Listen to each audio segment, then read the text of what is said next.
For the best in music, arts, and entertainment, venture to the outside. ITO Radio America. Well, I noticed a lot of new faces this evening, and I'm so glad you all came. And I want you to know that this is a safe place to share. So if you want to tell us your story, there'll be no judgment.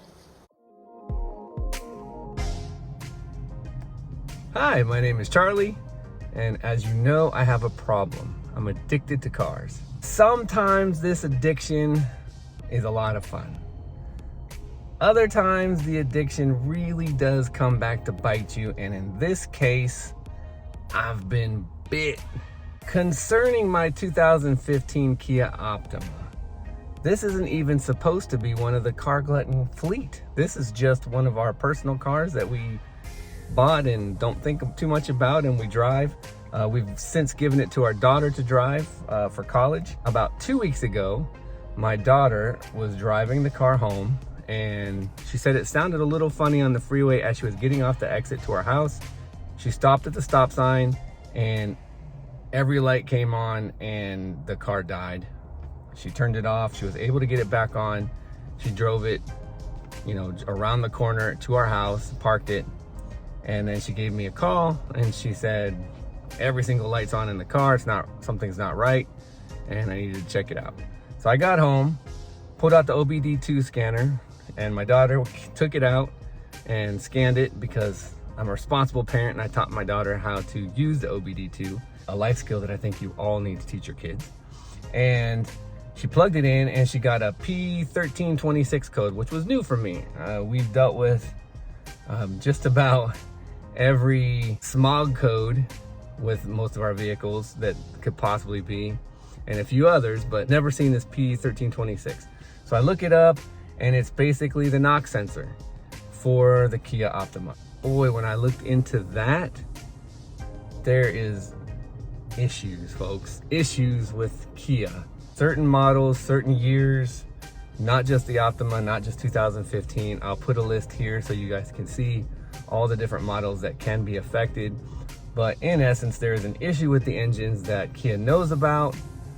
They did do a recall at one point so they could update the system to detect an early knock. It's like an early knock warning system for the engine. So as soon as the engine starts sensing vibrations, or as soon as the computer starts sensing vibration, it gives you this P1326 code, and it automatically puts the car in limp mode. And that's supposed to hopefully protect the engine from further damage. In our case, it was not soon enough, because the next day we had the car towed over under the direction of CarMax to one of our local shops that works with our CarMax warranty. They took a look at certain things, and they found metal shavings in the oil. That is pretty much your engine's toast. CarMax informed me that there is actually a recall, which I had looked up.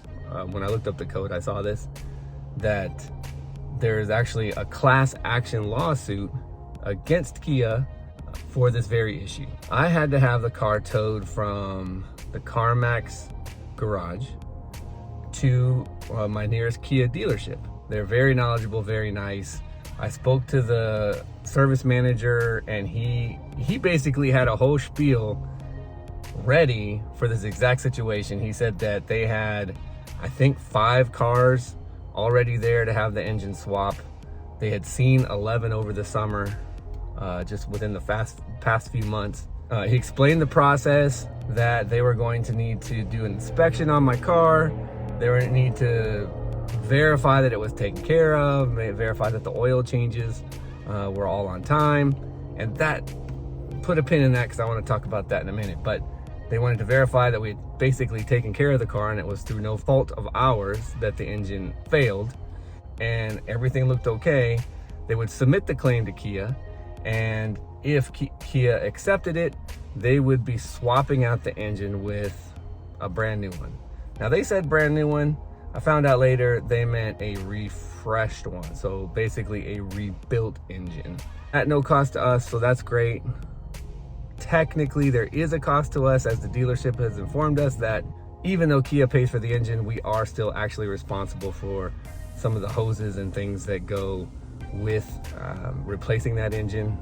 And that stuff came up to, you know, $350, $400 in the context of what could be where you have to replace an engine. Nobody's really going to complain about $350 or $400, but still kind of a bummer that that's $350 or $400 that we shouldn't have had to pay because their engine failed. I don't know, whatever. Once the dealership verified that it was through no fault of our own, we had taken care of the car, they submitted the claim to Kia. Kia took however long, and then they finally got back and they approved us for the engine swap. So the parts were ordered, and now we are in queue at our local dealership behind 3 or 4 other Kias that are getting the engine swap, and we should have the car back to us in the next week and a half or so. This has already been about 3 weeks of a process to this point. Kia will actually pay for a rental, but it's only going to be during the actual time that they're working on your car. So the turnaround time for them when they start the car until they're done is maybe 2 days, 3 days at the most. So you're gonna get that rental for 3 days out of this three week or 1 month long process, which isn't great, but it is what it is. If you happen to be a Kia owner, make sure you have done the recall update on your car to make sure that knock sensor is updated, because if this engine blows and you didn't do that recall, I think you're automatically disqualified by Kia for getting a new engine. It's kind of strange. This recall really only is a early warning sensor for the engine already that's failing. So it's a total loophole on their part, but as it was explained to me, if I had not done this recall, which I didn't do, it was actually done before I got the car, because we bought the car used, but thank goodness somebody had done that before. But if they had not, or I had not, they will automatically disqualify you. So yeah, that's that. Kia, big issues, man. I see recalls coming all the time for vehicles, new vehicles. I never think they're huge deals. I always think that they're nitpicky stuff, but I usually always try to get them done.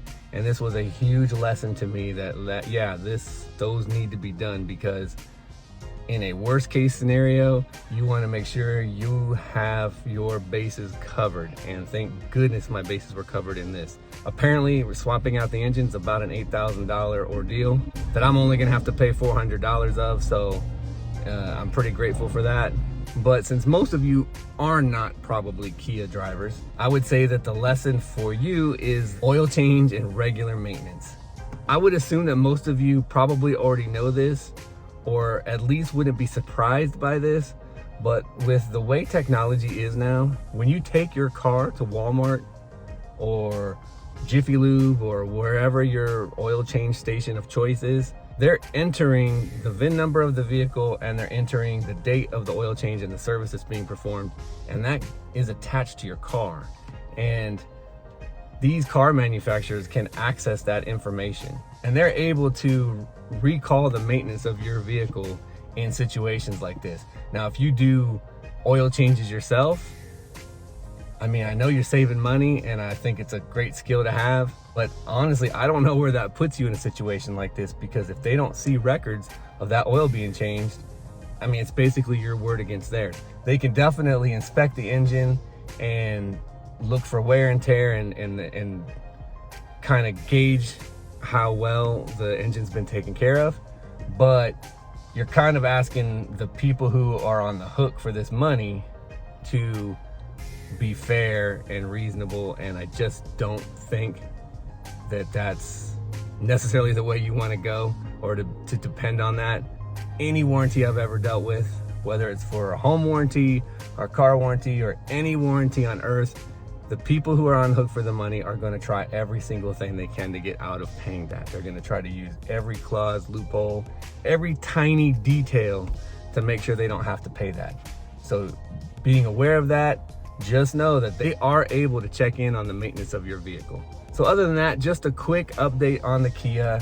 I figured it was important for you guys to know that stuff. Certainly if you drive a Kia, this might be pertinent to you. if you drive any car, the service part is still pertinent to you, and the recall part. Get your recalls taken care of. It is worth the time. It doesn't cost anything for you. It's just your time. And I know sometimes it's a pain in the tush, but just get it done. If something like this happens, you'll be very glad that you did. I have many more videos coming up, sharing some new cars, sharing some new friends. Please like, subscribe, share, comment below if you've had some issues with warranties or recalls in the past, and let people know your experience, and we can all learn from each other.